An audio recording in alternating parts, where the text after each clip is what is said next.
예수님은 다락방에서 제자들과 함께 마지막 만찬을 나누시고 예루살렘 성을 빠져나와 감람산을 향해 나아가십니다. 나아가시면서 마치 고별사와 같이 그렇게 마지막에 설교를 제자들에게 말씀을 하셨고요. 그래 감람산은 예루살렘 성 동편에 있는데 감람산의 서쪽 기슭, 그러니까 예루살렘 성을 마주 볼 수 있는 서쪽 기슭이 겟세마네 동산이라고 일컫는데 겟세마네 동산까지 이르르셨습니다. 그리고 이제 몇 시간 후면 고난받아 잡히시기 전에 하나님 아버지께 간절히 기도하는 시간을 갖고 계시는 것입니다. 그런데 이 공관복음이라 함은 요한복음을 제외한 마태복음, 마가복음, 누가복음을 같은 관점에서 이 복음에 대한 기록을 했다 그래서 공관복음이라고 하고, 요한복음은 유심히 여러분 성경을 읽어보신 분은 아시겠지만 어떤 관점 자체가 기술 방법이 달라요. 그래서 좀 다릅니다. 그래서 공관복음에는 겟세마네 동산에서 예수님께서 기도하시는 내용의 초점을 이 십자가의 고난을 앞두고 고뇌하시는 예수님, 내가 심히 고민하여 죽게 되었다, 이렇게 제자들에게 얘기하시고 하나님 아버지께 기도하시기를, 아버지여 만일 할만하시거든 이 잔을 내게서 옮기시옵소서, 그러나 내 뜻대로 마시고 아버지의 뜻대로 되게 하소서라고 하는 기도의 내용이 기록이 되었다면, 요한복음은 관점이 달라요. 그렇게 기도하셨지만 그 주변에 우리를 위해서 우리의 중보자 되시고 우리 영원한 대제사장이신 예수님께서 대제사장적 기도를 하나님 아버지께 아랜 그 부분을 초점으로 맞추고 있는 거예요. 장소는 동일하고 또 같은 시간에 기도하신 것이나 기도에 담아내는 내용 자체를 다른 각도에서 이렇게 보고 있는 것입니다. 예수님은 언제 어디서나 기도하셨죠. 공생애를 시작하실 때 그냥 시작하신 것이 아니라 광야로 가서 40일간 금식하며 기도하시면서 이제 본격적인 사역을 시작하셨고, 또 예수님 앞에 12명의 제자들을 불러 세우실 때도 그냥 세우신 것이 아니라 밤새 기도하시면서 그렇게 제자들을 세우셨고요. 여러 가지 사역 중간중간에 틈틈이 예수님께서 기도하셨고, 또 새벽 미명에 일어나서 기도하시고 기도의 삶을 사셨는데, 그러나 무엇이라고 하나님 앞에 기도하셨는지에 대한 내용을 복음서는 기록하고 있지 않습니다. 단 제자들이, 세례 요한도 자기들의 제자들에게 공동체적 그 기도를 가르쳤듯이 예수님 우리도 기도를 가르쳐 주세요 라고 하는 요청을 대로 예수님께서 그러면 너희는 이렇게 기도하라 하신 내용을 우리는 이른바 주기도문이라고 하는 것으로 우리가 암송하고 성경에서 확인하고 있는 예수님께서 가르쳐 주신 그 기도를 우리는 잘 알고 있습니다. 근데 예수님께서 실제로 우리에게 가르쳐 주신 기도 말고 하나님 아버지와 독대하시면서 무엇이라고 아뢰고 기도하셨는가라고 하는 것은 오늘 읽은 이 본문 요한복음 17장이 유일한 그 기도의 내용이에요.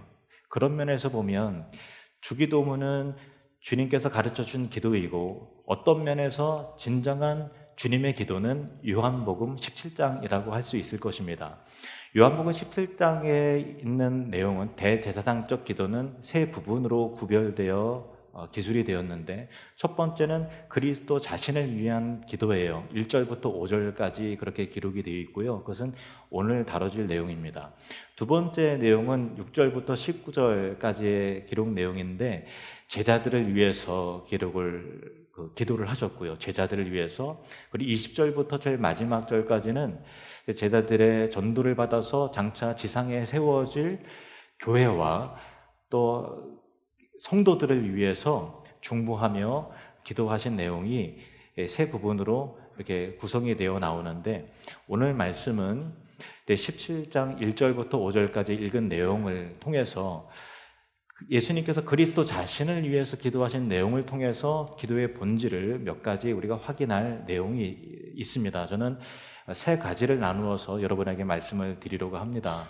첫 번째는 뭐냐면은 하늘을 우러러 라고 하는 내용이에요. 같이 한번 따라해 볼까요? 하늘을 우러러. 자, 1절 말씀, 1절 상반절을 보겠습니다. 시작. 예수께서 이 말씀을 하시고 눈을 들어 하늘을 우러러 이르시되, 예수님께서는 기도하시면서 겟세마네 동산에서 하늘을 우러러 바라보셨어요. 물론 그때는 깜깜한 이제 밤이 다 되는 상황이라 어두운 상황이죠. 근데 하늘을 우러러 바라보셨다라고 하는 것은 하나님을 바라보셨다라는 것입니다. 물론 하나님은 예수님 안에 계시죠. 또 예수님 자체가 하나님이시죠. 근데 하늘을 우러러 보셨다는 것은 지극히 큰 겸손으로 높으신 하나님을 경외함으로 바라보셨다라는 것입니다. 마가복음 7장에 보면은 귀먹은 자를 예수님께서 고치실 때에 눈을 들어서 하늘을 우러러 기도하셨다고 되어 있고요. 그리고 또 죽은 지 나흘이나 되어서 이제 썩어져가는 베다니에 사는 이 나사로를 예수님께서 부르셔서 다시 새 생명을 공급하실 때에도 하늘을 우러러 기도하셨다고 되어 있습니다. 그리고 여러분 잘 아시는 오병이어의 기적을 행하실 때도 하늘을 우러러 바라보셨다고 되어 있습니다. 예수님은 지금 죽음을 눈앞에 둔 가장 그 결정적인 순간, 이 순간에 눈을 들어서 하늘을 우러러 보셨습니다. 우리 인간이 낙심하고 또 실패하는 것은 여러분 위를 바라보지 않기 때문입니다. 또 교만해지는 것도 위를 바라보지 않기 때문입니다. 수요 예배 때 나눈 말씀이 있어요. 모세에 대한 그런 내용인데 그 부분의 한 부분을 여러분에게 소개를 합니다. 모세는 대단히 훌륭한 선지자였어요. 하나님이 그를 친구와 같이 여겨서 대면하였다라고 말씀하실 정도니까 그의 하나님을 향한 어떤 그 사귐의 그 친밀함의 정도가 우리가 비할 수 없는 엄청난 특권과 영광을 누렸던 사람이 바로 모세입니다. 그런데 모세가 처음부터 그러한 그 영적인 수준의 깊이를 부유함을 그렇게 누렸던 것은 아니었어요. 모세가 애굽의 왕자로 있을 때 자기 동족 히브리 사람들이 애굽 사람에 의해서 핍박받고 또 학대받는 것을 눈으로 보게 되자 마음 가운데 속에서 끓어오르는 그 분노를 감추지 못하고 그를 때려서 죽게 만들었어요. 그래서 그를 모래에다가 이렇게 묻고서 아문을 보는 사람이 없구나, 이제 됐다, 이렇게 생각을 했는데 그 다음날 이 일이 탄로난 것을 알게 돼서 광야로 도망가지 않았습니까? 근데 우리가 이 본문에 대해서, 이 부분에 대해서 성경 본문은 뭐라고 기록을 하고 있는가 유심히 보면 주목해야 될 한 가지 동작이 있어요. 그건 뭐냐면 2절, 출애굽기 2장 11절 12절 말씀을 보시면 모세가 장성한 후에 한 번은 자기 형제들에게 나가서 그들이 고되게 노동하는 것을 보더니 어떤 애굽 사람이 한 히브리 사람 곧 자기 형제를 치는 것을 본지라 좌우를 살펴 사람이 없음을 보고 그 애굽 사람을 쳐 죽여 모래 속에 감추니라. 이렇게 쳐 죽인 이유는 정말 동족을 사랑하는 마음과 정의로운 마음, 이 백성이 나는 이렇게 애굽의 왕자로서 그런 삶을 살지 않지만 내 동족이 이와 같은 정말 억울하고 학대받는 삶을 사는구나라고 하는 궁일의 마음으로 인해서, 정의로운 마음으로 해서 불타오르는 거예요. 근데 여기서 뭐라고 말해요? 좌우를 살펴 사람이 없음을 보고 돼 있죠. 그러니까 모세의 영적인 수준은 지금 이 행동에 대한 기술이지만 영적인 모습이 그랬다는 거예요. 좌우를 살필 줄은 알고 상황 판단은 하는데 하나님의 뜻을, 하늘을 우러보는 그런 믿음과 영적인 수준은 지금 없다라고 하는 것을 의미하는 것입니다. 우리의 삶의 가장 큰 문제는 뭐냐면 하나님을 우러러보지 않고 좌우를 살피는 상황 판단만을 하기 때문에 우리의 삶의 여러 가지 문제와 진통과 어떤 위기 속에서 우리는 처절하게 두려움을 겪고 공포를 느끼고 무서워 벌벌 떠는 이유가 하나님 바라보지 않기 때문에 그렇다는 것입니다. 위를 살피는 것이, 하늘을 우러러보는 것이, 이것이 기도이며 이것이 믿음이며 이것이 신앙입니다. 시편 121편 1절 2절 말씀을 보시면 내가 산을 향하여 눈을 들리라 나의 도움이 어디서 올까? 나의 도움은 천지를 지으신 여호와에게서로다. 시편 기자는 이 땅을 바라보면서 절망했어요. 상황을 볼 때 낙심했어요. 나를 위협하는 대적과 공격하는 숫자들을 생각해 볼 때 너무나 두려웠습니다. 그러나 이 시편 기자는 하늘을 향해서 눈을 들기 시작했을 때 그때 천지를 지으신 하나님을 만났던 것입니다. 그냥 하나님이 아니라 천지를 지으신 하나님을 만났던 것입니다. 단순한 천지가 아니라 그 이외에 우주를 조성하시고 우리 인간을 만드시고 역사를 주관하시는 그 하나님을 만났던 것입니다. 그래서 이어서 이렇게 말합니다. 시편 12편 3절부터 여호와께서 너를 실족하지 아니하게 하시며 그 천지를 지으신 하나님께 나에게 관심이 있다는 것입니다. 너를 지키시는 이가 졸지 아니하시리로다. 이스라엘을 지키시는 이는 졸지도 아니하시고 주무시지도 아니하시리로다. 여호와는 너를 지키시는 이시라. 여호와께서 네 오른쪽에서 네 그늘이 되시나니 낮의 해가 너를 상하게 하지 아니하며 밤의 달도 너를 해치지 아니하리로다. 여호와께서 너를 지켜 모든 환난을 면하게 하시며 또 내 영혼을 지키리로다. 여호와께서 너의 출입을 지금부터 영원까지 지키시리로다. 아멘. 하나님은 바로 당신에게 관심이 있으십니다. 여러분을 지키십니다. 눈을 들어 하늘을 바라보십시오. 그래서 하늘을 우러러보는 자는 낙심하지 않습니다. 하늘을 우러러보는 자는 나를 보호하시고 지키시는 하나님의 사랑과 능력을 확신함으로 위로를 얻게 되는 것입니다. 지금 예수님은 가장 큰 위협과 구속사적으로 가장 중대한 때에 하늘을 우러러 바라보셨던 것입니다. 공간복음에 보면은 예수님께서 겟세마네 동산에서 기도하실 때 정말 땀방울이 핏방울이 되도록 그렇게 기도하시면서 하나님 아버지께 주님 정말 할만하시거든 이 잔을, 이 고난과 죽음의 잔을 내게서 옮기시옵소서 이렇게 기도하셨던 것이 사실이에요. 그러나 그게 기도의 결말이 아니고 그러나 내 뜻대로 하지 마시고 아버지의 뜻대로 되기를 원합니다 라고 기도하심으로 고난의 길을 거침없이 그 길을 가셨던 이유는 하늘을 우러러 하나님의 뜻에 집중을 하셨기 때문에 고난 가운데서도 절망과 낙심과 두려워하지 않고 그렇게 담대하게 나아가실 수 있던 것입니다. 예수님의 순종과 담대함의 비결은 하늘을 우러러 보셨기 때문이죠. 여러분, 하늘을 우러러 보는 그 믿음이 저와 여러분에게 있기를 축원합니다. 두 번째 주제는 영광입니다. 1절 하반절을 보시겠습니다. 1절 하반절 시작. 아버지여 때가 이르러 싸우니 아들을 영화롭게 하사 아들로 아버지를 영화롭게 하게 하옵소서.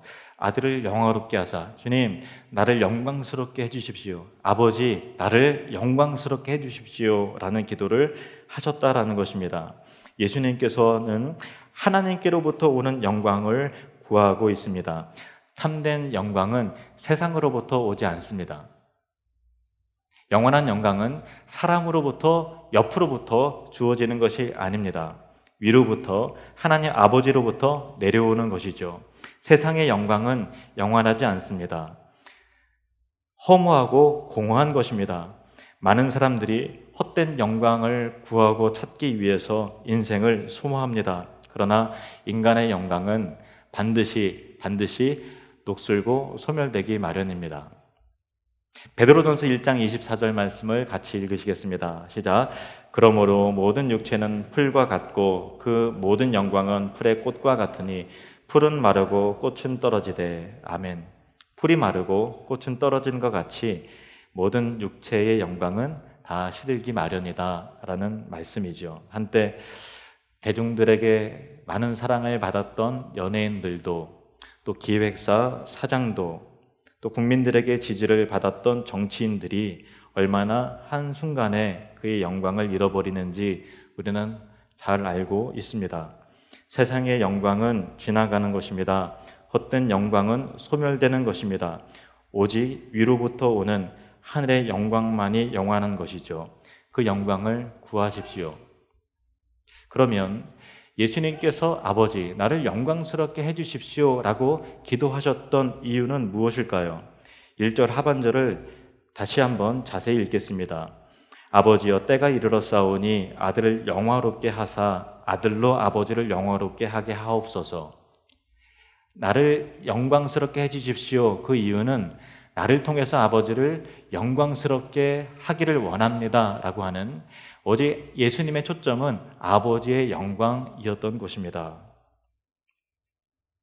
때가 이르렀사오니 예수님이 말씀하셨죠. 즉 우리를 구원하시기 위한 고난과 십자가의 그 죽음의 길을, 그 사명을 앞두고 계신 것이었죠. 십자가의 죽음이 내가 받는 핍박과 어떻게 보면 인간적인 관점으로 볼 때 억울해지는 것과 또 침뱉음 당하고 모욕당하고 또 저주의 말이 쏟아지고 채찍질에 맞고 또 피 흘려 죽는 그런 모든 것들이, 주님, 그런 모든 것들이 아버지께 영광이 되게 해주십시오 라는 기도였습니다. 예수님은 이 기도를 통해서 신자의 기도 가운데 가장 중요한 본을 보이신 것입니다. 신자의 소원함은 하나님의 영광입니다. 심지어는 가장 큰 위기 속에서도 우리는 하나님의 영광을 찾고 구해야 합니다. 예수님은 고난을 벗어나게 해달라고 하지 않으셨습니다. 예수님은 그 조롱을 모면하게 해달라고 구하지 않으셨습니다.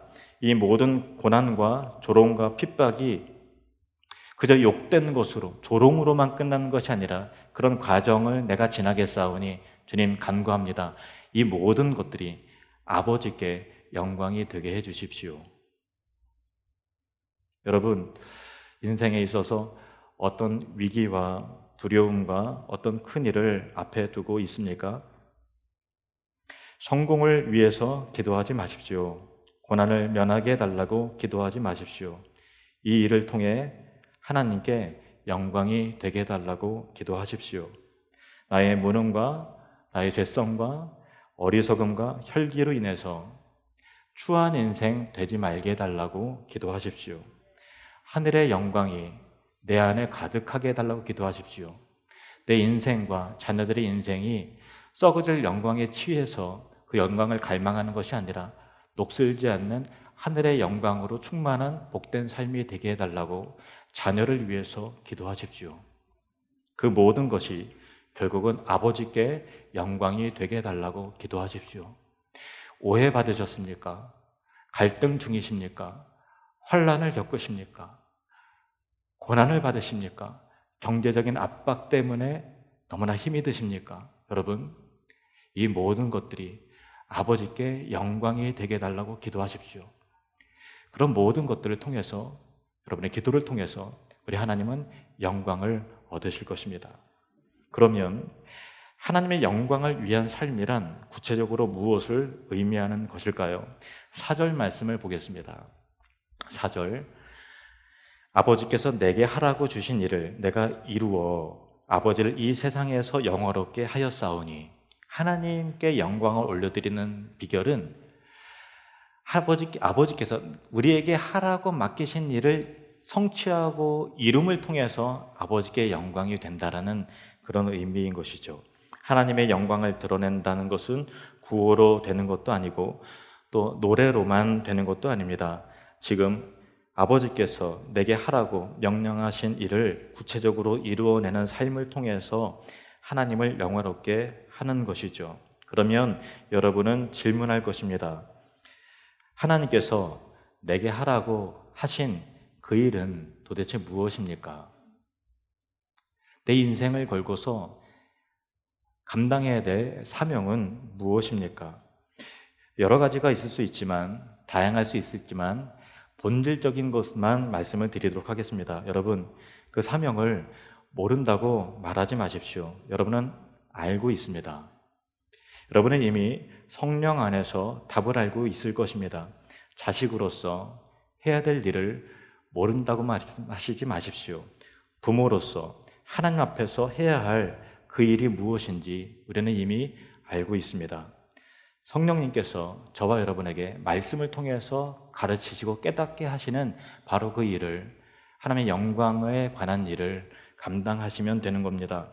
남편으로서 아내에게 어떻게 해야 되는지, 아내로서 남편에게 어떻게 존중히 여기는 마음으로 대우해야 되는지 우리는 이미 알고 있습니다. 바로 그 책임과 사명을 감당하면 그것이 하나님께 영광이 되는 것입니다. 하나님 나라의 백성으로서, 신자로서 그의 나라와 또 그의 의를 위해서, 교회를 위해서 해야 될 바로 그 일을 충성스럽게 감당하시길 바랍니다. 여러분의 직장과 일터에서, 가정에서 그리스도인으로 살아내십시오. 여러분은 신자입니다. 신자로서, 하나님을 사랑하는 사람으로서 살아내십시오. 그러면 여러분의 삶을 통해서 아버지께서 영광을 얻게 되는 것입니다. 세 번째 주일에는 영생입니다. 자, 2절 말씀을 보겠습니다. 2절 시작. 아버지께서 아들에게 주신 모든 사람에게 영생을 주게 하시려고 만민을 다스리는 권세를 아들에게 주셨음이로소이다. 아멘. 성부께서 성자에게 만민을 다스리는 권세를 주셨다라고 말씀하셨는데, 권세를 주시는 단 하나의 이유가 소개되고 있어요. 그 이유가 뭡니까? 모든 사람에게 영생을 주게 하시기 위해서 만민을 다스리는 권세를 그 아들 성자 예수님에게 주셨다라는 의미입니다. 영생이라는 것은 구원이라는 말과 동일한 것입니다. 그러니까 다른 복음서에는 구원이라고 표현이 되어 있는데 요한복음에는 영생이란 단어로 구원의 의미를 설명합니다. 비슷한 것입니다. 그러면 영생이란, 즉 구원이란 무엇이겠습니까? 3절 말씀을 보겠습니다. 3절 말씀 보시면 같이 읽겠습니다. 시작. 영생은 곧 유일하신 참 하나님과 그가 보내신 자 예수 그리스도를 아는 것이니이다. 아멘. 참 하나님과 그분이 보내신 자 예수 그리스도를 아는 것으로부터 영원한 생명, 또 우리 인생 가운데 생명력 있는 소진되어지는 인생이 아니라 생명력 있는 삶은 그렇게 시작이 된다는 것입니다.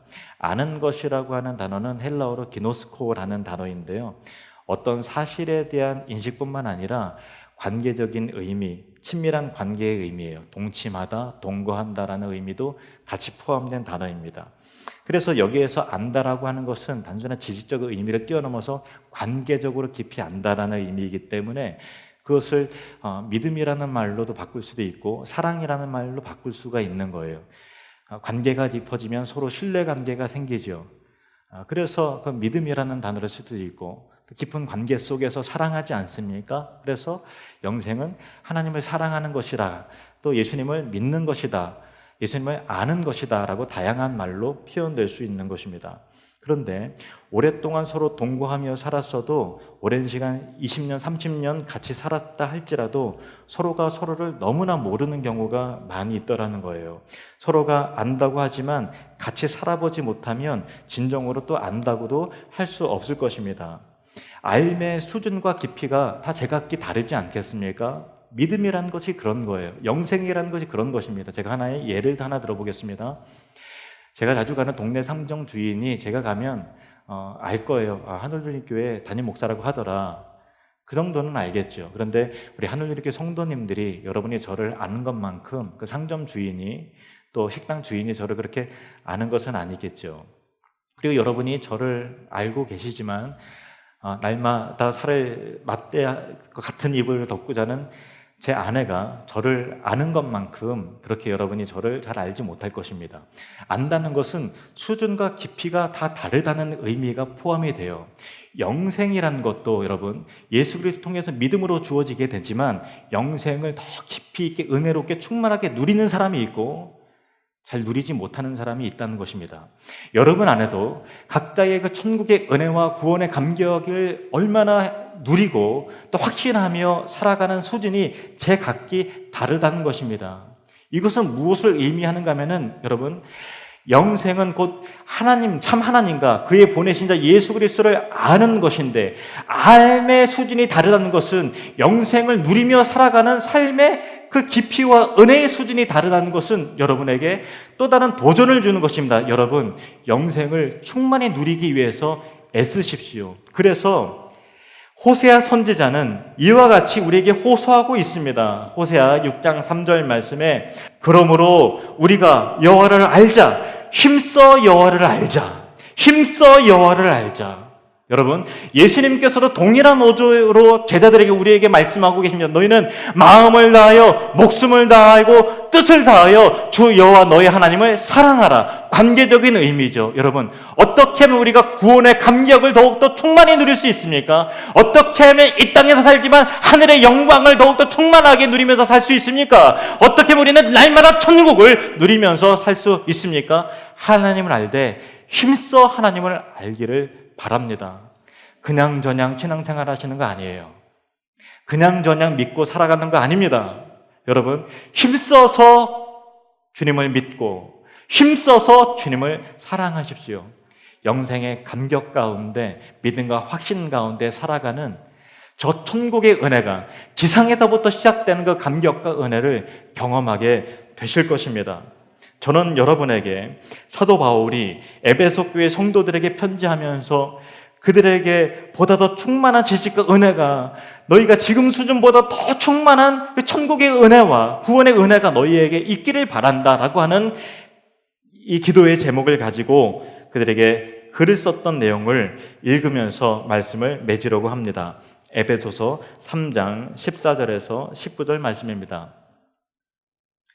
이러므로 내가 하늘과 땅에 있는 각 족속에게 이름을 주신 아버지 앞에 무릎을 꿇고 비노니 그의 영광의 풍성함을 따라 그의 성령으로 말미암아 너희 속 사람을 능력으로 강건하게 하시오며 믿음으로 말미암아 그리스도께서 너희 마음에 계시게 하시옵고 너희가 사랑 가운데서 뿌리가 박히고 터가 굳어져서 능히 모든 성도와 함께 지식에 넘치는 그리스도의 사랑을 알고 그 너비와 길이와 높이와 깊이가 어떠함을 깨달아 하나님의 모든 충만하신 것으로 너희에게 충만하게 하시기를 구하노라.